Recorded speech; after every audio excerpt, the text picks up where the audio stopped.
Hello, everyone. I think we're going to get started here. Thank you all for joining us. I'm really excited to have this conversation this evening with Hillary Director Nanette Burstein and Alex Cohen from Spectrum News. Before we get started, I'd just like to start with some land acknowledgments that we like to do here at the IDA. I come to you today from Los Angeles, which is on the occupied land of the Tongva and the Chumash people, who have been stewards of this land for generations. We'd like to acknowledge the indigenous people whose land we stand on today. And just wanted to take a minute for that. Before we get going, just some housekeeping. The chat function is turned off, but you are free to ask questions in the Q&A function down at the bottom of your Zoom. We will take about 10 to 15 minutes at the end of this conversation for audience questions. This conversation is being recorded, just so everyone knows. And when you ask your question, we'll call your name and you can actually ask your question on camera. If you would like to have your camera off for the question, that's no problem. Just put that, that note in the question for us. This is one of many of our events that we're doing this month and the beginning of next month for the IDA's Award Spotlight Series. You can go to documentary.org to find out more for our upcoming events and RSVP for them. So that's enough for me. I'm gonna bring up Alex Cohen, who is from Spectrum News, and she's gonna be our moderator for the evening. There. Thank you so much for that introduction and for taking that moment, Cassidy. I really appreciate it. This is my first official online Q&A in this strange new world, and there is really no one else I'd rather share this space with tonight than with Nanette Burstein, the director of Hillary. So I am going to now invite Nanette, I believe, to magically appear as well and join us. Hi, Nanette, here we are. And maybe you want to just let folks know where you're talking to us from. I am here, as you might tell, this is not some weird Zoom background. This is actually studio. We've set up a television show in my garage here in LA, and in about as different location as one could possibly be. Yeah, I'm on the East Coast. I'm actually in the Catskills, so it's nighttime here, as you can see. Yeah. So I thought we could start by talking about how you got this gig with Hulu, because as my understanding, there were a couple of people that they were considering, and then you interviewed and you got the job. So take us back to that time. What were you able to say? What was kind of your pitch to do this project?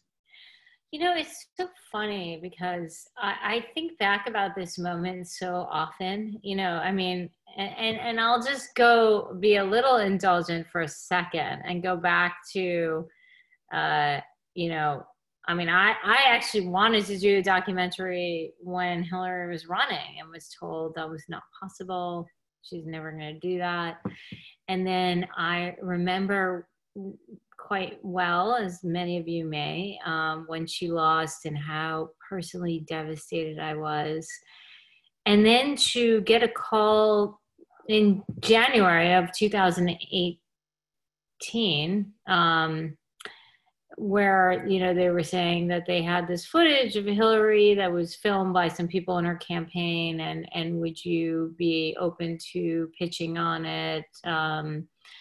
You know, and that Hulu was involved and the producers, and I was sort of incredibly excited because this had such a huge impact on me, you know, this election, but also terrified, like, oh my God, how do I unpack this election? That's really scary. It's still so raw for me. And immediately came in saying, you know, I don't want to make a film about the election per se.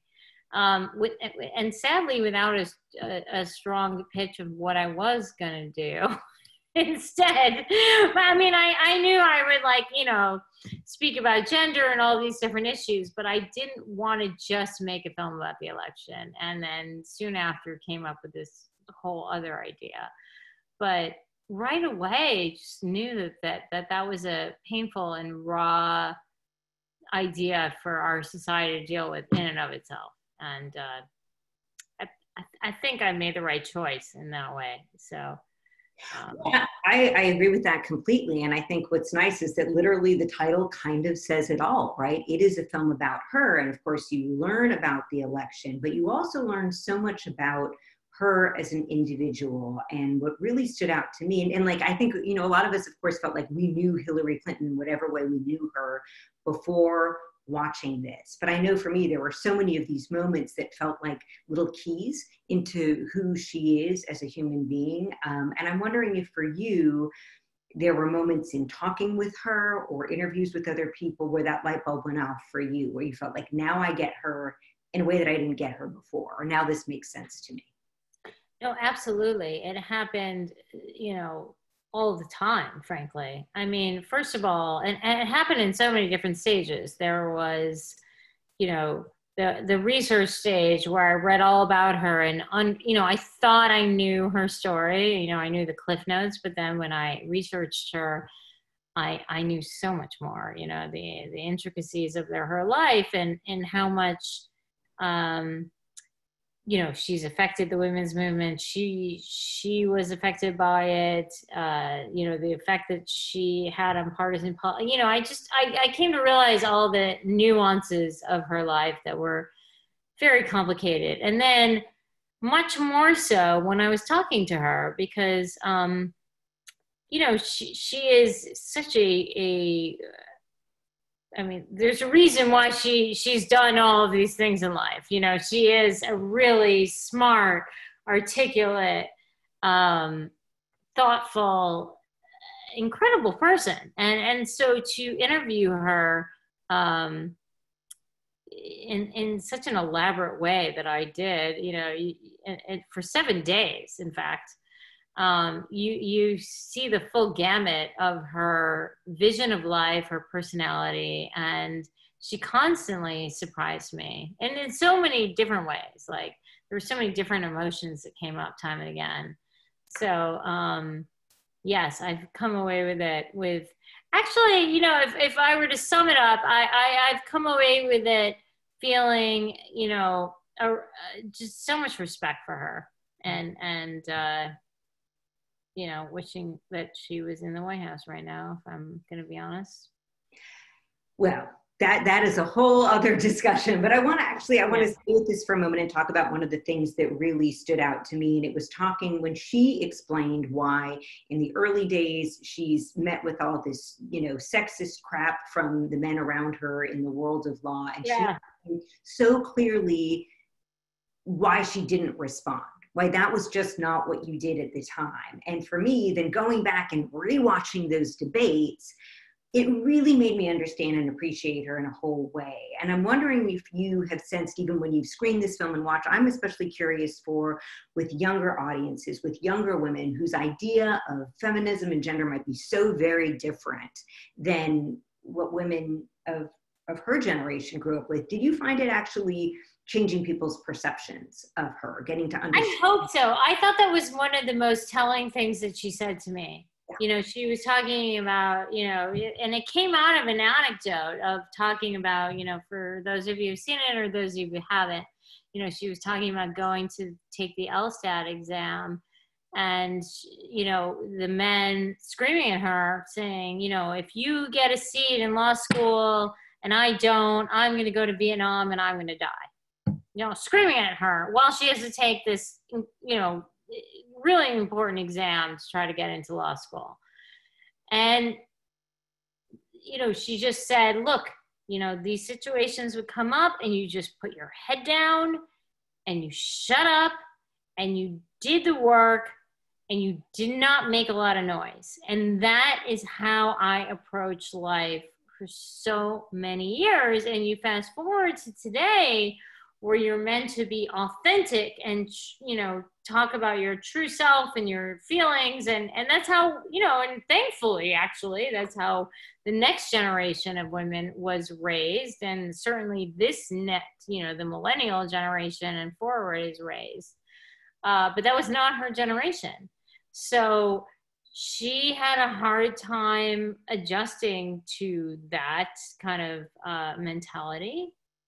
And, you know, and, you know, it's not entirely true. Like, she did speak her mind plenty in the 90s and forward. Like, she is not, you know, when she says that, it's kind of true, but it's kind of not entirely true.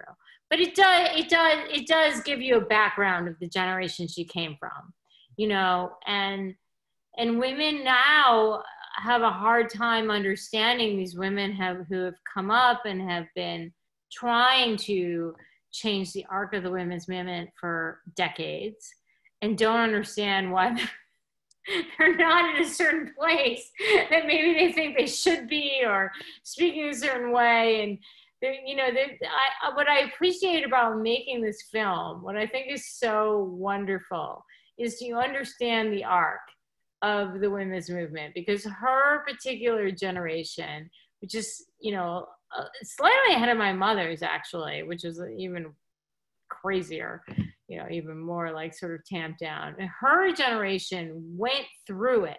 Like, she came up during the Vietnam era, the civil rights era, the women's movement. So she was that generation that switched, and they weren't just going to be nurses or teachers, which is what my mom's generation was. They were going to be something else, but it's not today. And so I think one of the quotes I love most of the film is that she was never a woman of her time, which this reporter Amy Chozick from the New York Times says, because she was, you know, in the 70s and 80s and 90s, considered this bra-burning liberal. And then when, you know, more recently, she was considered, you know, too centrist and not liberal enough and not feminist enough. And yet she's kind of been the same person this whole time, and culture has shifted. So it's really amazing to do a film about someone so iconic, where you can see that scope of how people have tried to affect change over the decades and how they've been perceived. Yeah.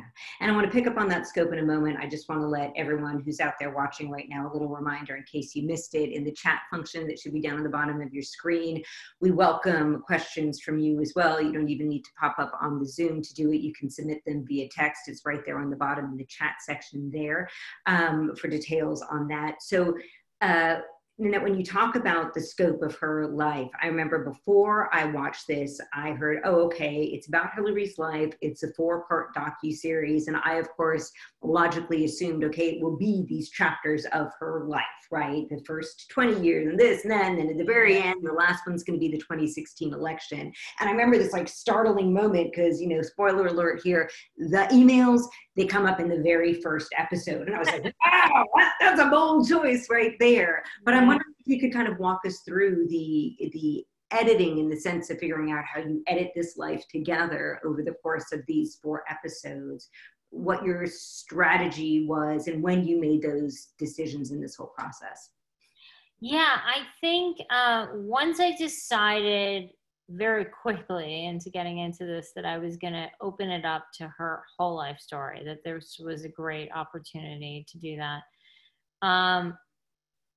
I felt like the 2016 behind the scenes footage that I inherited was an amazing asset. It was a way to see her unguarded, and she is someone who's accused of being very guarded and unknowable. And I did not want people to have to wait to the 4th episode to watch that, nor did I want them to go through the pain, and they probably wouldn't have made me stay tuned if I just like, you know, spent an hour just doing with 2016. So I felt from the beginning that I wanted to tell her whole life story, but I wanted to interweave the election to show her in this kind of way.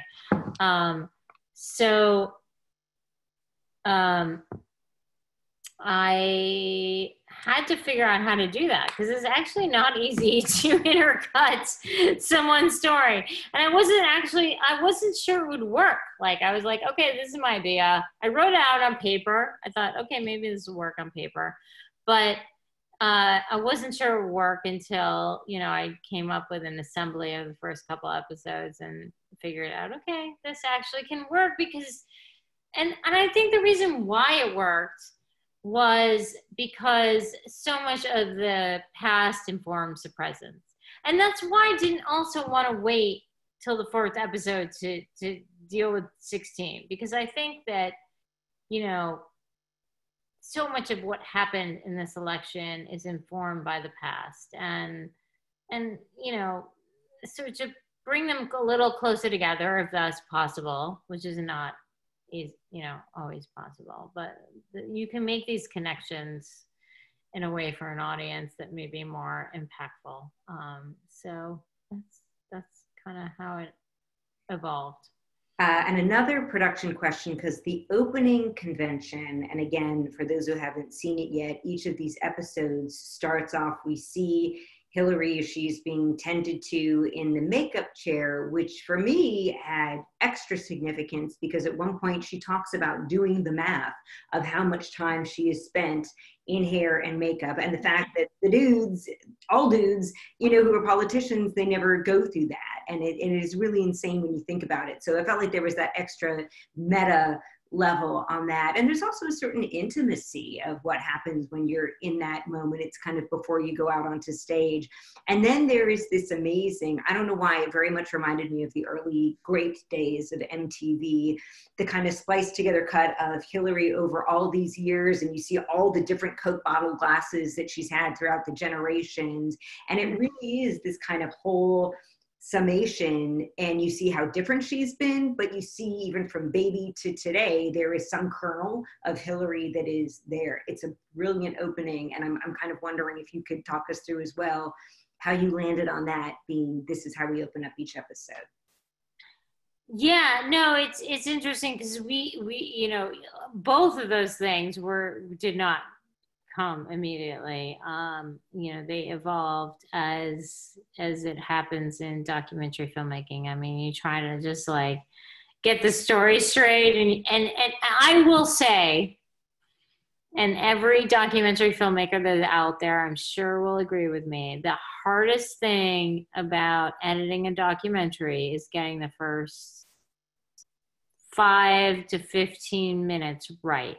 You will re-edit your film 1,000 different ways, but the thing you will spend the most time on is those first 5 to 15, 20 minutes. Like, it's the hardest thing to do. How do you set this up properly? And now I know. Every time I approach a film, I'm like, you know, let's really not worry too much about the beginning right now. Let's just like cut the film, because we will go crazy over this and we will come back to this a million times. And I don't want to get caught up in it, because I just know now that that is the problem. And I'm just going to move on and not waste time on it and continue to have that time to think about it.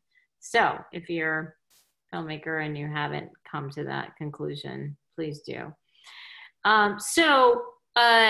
You know, the sort of behind the scenes idea, even though I filmed it from the beginning, because it's something that I just do, because I like to film people like from the moment they sit down in the chair and otherwise, because there just could be a nice shot or this or that. And so we just roll. And I don't, and you know, 9 times out of 10, I don't even use it. But in this case, it's the 10th time, yeah. I did. Yeah. And we decided that might be the best way into it, in the sense that we decided to open the idea of this series with, you are one of the most well-known people on the planet, and yet people think they don't know you, which is a question that I asked. So we decided to open it with that question, but we thought, oh, well, wouldn't it be cool, you know, before that, if we see this kind of off the cuff moment of me and her chatting and her getting her makeup done, and we do that. And then we thought, you know, this could be cool for all of the episodes. And, you know, and it became even more interesting once we thought about it, because we thought, well, God, you know, there's so much in her story of how she's superficially had to look a certain way, you know, wear makeup, get rid of her Coke bottle glasses, wear contacts, you know, how is she being perceived physically in a million different ways? And, you know, for this interview, she has to get made up. And I, you know, asked her at one point, you know, how much time she had to spend on her campaign trail doing that. And I even had said to her, and I put it in, I was like, you know, how ironic, you're like this person who could care less about, you know, because some people do, and I respect that, like they care about, you know, presenting themselves a certain way. And she's actually not someone that does care about that. So the irony of it seemed particularly interesting that she and her, you know, if she didn't have to, she wouldn't wear makeup or care about fashion, but she's had to. And so she talked about how, you know, and she talked about this in her book too, like the amount of time she's had to spend on her campaign trail, like getting hair and makeup done, and how much of her life that has taken up. And that became, you know, part of the series. It was a part of the subject, like how much, you know, and look, this may be superficial. Like there's so many more things that women have to do to change themselves to be accepted. But one of them is, how do you look? What is your makeup?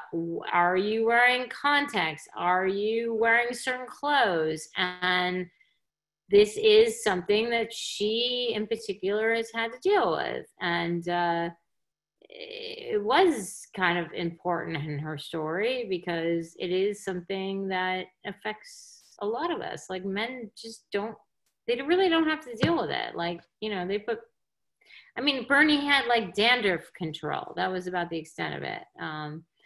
So, you know, it is a part of, you know, our plight as a woman. And look, if you're really into fashion and makeup, that's great. And I have no problem with that. But if you're not, and you want to do something professionally, it becomes a problem that you're not willing to do that, where it doesn't for men, you know. We're going to turn it over to our audience questions in just a few moments. But I wanted to ask you, because I wanted to ask you about the experience of watching this film in this moment that we're in right now. Because I have to say that, you know, I went back and rewatched some of it just in the past few days, and it made me realize how difficult it is to see history when you're in the midst of this. So, for example, in one of the episodes, you see how things were playing out in terms of Russian interference in the 2016 election and how that felt like, okay, this is it. Here's where we're going. And there's all this momentum behind that. And then the Access Hollywood tape drops and everything changes kind of almost in an instant. And it just made me realize how, and hearing people talk about it in past tense made me realize how you really can't see the forest for the trees when you're in it. And right now we are living through such extraordinary times. And I'm just curious, having done this film and watching history and then going back and breaking it down, if it makes you look at what we're going through right now any differently. Well, it's funny you say that, because I was just having a conversation with two men tonight about our VP that brought this up. And, you know, I think that, I think that, you know, the sort of, I'm sorry, I'm about to go off on a tandem that I probably shouldn't. So maybe go right ahead. Question more specific, because I'm.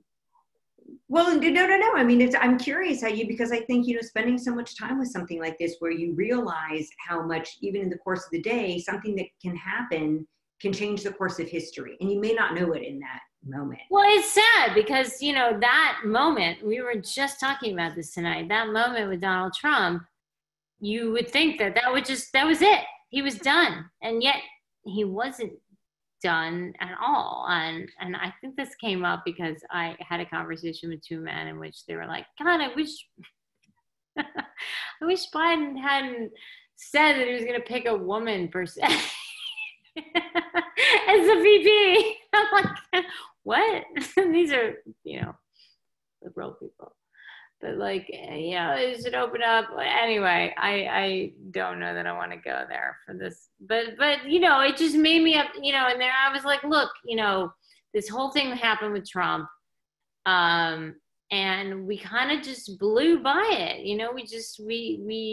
We accepted it. We accepted the fact that we could hear it. He said these things. And look, as far as Hillary went, they used her marriage as a weapon. And that was a big problem for her.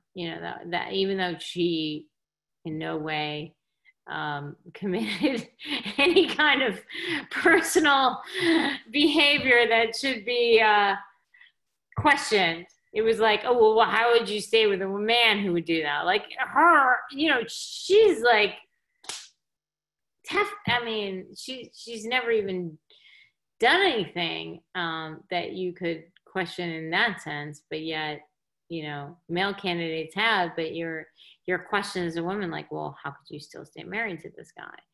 And I understand that, look, everything's up, everything's game when you're running for presidency, but. Well, with that, I'm going to turn it over to our first audience question this evening. And forgive me in advance if I'm not pronouncing your name correctly. My apologies. Tahira, I believe, is our first question from our audience this evening. Hi. Mute. Awesome. Oh my gosh. I was just like, I don't know, my background looks like this, but let me see if I can find the question. You were awesome, by the way. I was like really on my Instagram just now, like, these women are killing it, you guys. You guys need to be here. Let me see if I find my question. I wanted to know, I think I remember it anyway. I wanted to know how many hours of footage you needed to review, like of her whole life, basically, because I loved how you went like all the way back to like her childhood time. So I know it's like like footage and pictures. How far back did you have to go though? Was that like her whole life that we kind of saw? Like, no, it's a really good question you ask. I mean, first of all, to start this project, I inherited 2,000 hours of behind the scenes footage from her campaign. Now, a lot of it was not that interesting, I will tell you, unfortunately. It was like rope lines or another angle on a speech, but within that, there were these gems. So that, just to go through that footage though, that we inherited, that no one could tell us like, okay, what's good, what's not good. We don't really even know what was filmed. That took 4 months with an entire editing staff, 2 editors and several assistant editors to put it together to go through. And then all the behind, all of the childhood stuff onward, that like happened over time. Like you make those requests. You ask all the networks as far as her personal archive, like we asked her, can we come in? Can we scan everything? All of your personal photos. We went beyond that. We went to there's a Clinton archive in Arkansas, and there apparently we discovered was a storage locker that no one had ever gone through these photo books of albums before. They just like sat in a locker. I was like, I couldn't like get over that idea. Like there's a locker with photos that no one has seen. Oh my God. So we went there and just scanned everything. I was like, oh my God, this is incredible history. And they were these amazing snapshots, which we used a lot of in their film, from the 70s onwards. So it was a process, but it took several months to go through everything. And that's what makes it good. Like to have people talking, so forthright is an amazing feat. And I really just am you know, so grateful that I had that opportunity. But then to have the imagery, you know, that a lot of which people hadn't seen before, whether it was from the behind the scenes of the 16 campaign to a storage locker in Arkansas, you know, that was just incredible. Like, for such a historic woman that I have, you know, respected and admired since the 90s, like, to have that opportunity was really, really incredible as a filmmaker. And I still to this day feel very grateful for. Thank you for such a great question. Our next question is going to come from Alexis Krasilovsky.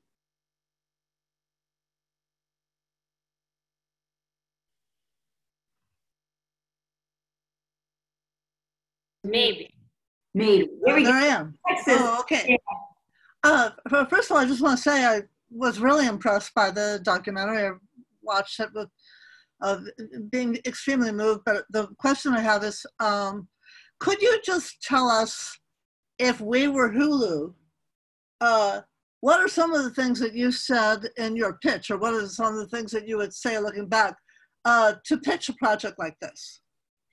Well, there was already the idea to do something with this material of the behind the scenes. So what I came up with was, you know, broadening it.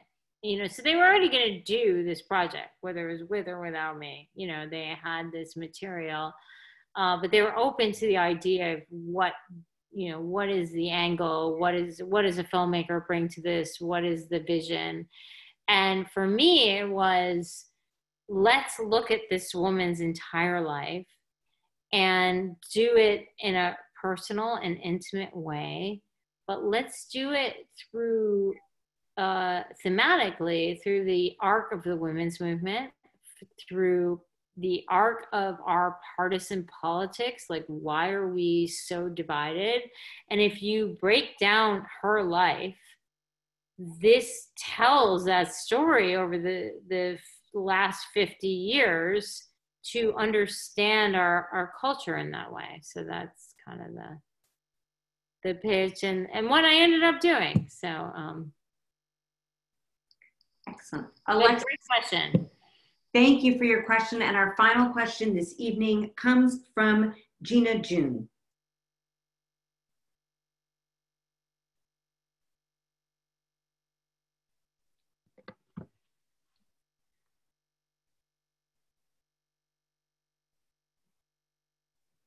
Hi.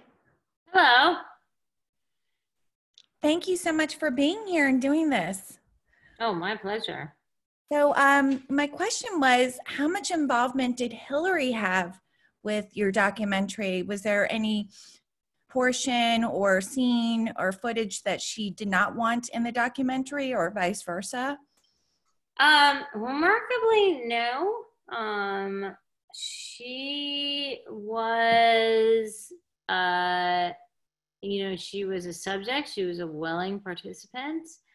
But in the end, you know, she didn't have final cut.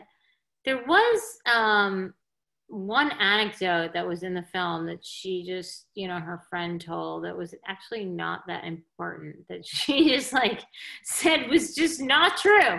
And she brought it up a few times actually. And she's like, this just never happened. And it really pisses me off.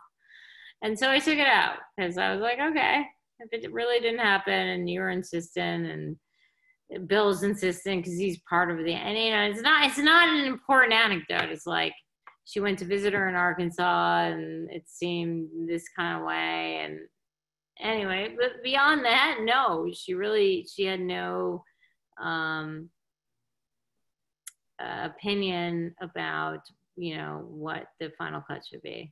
She accepted what it was, and she knew the drill. She knew, you know, that we were doing something that was fair and that had final cut, and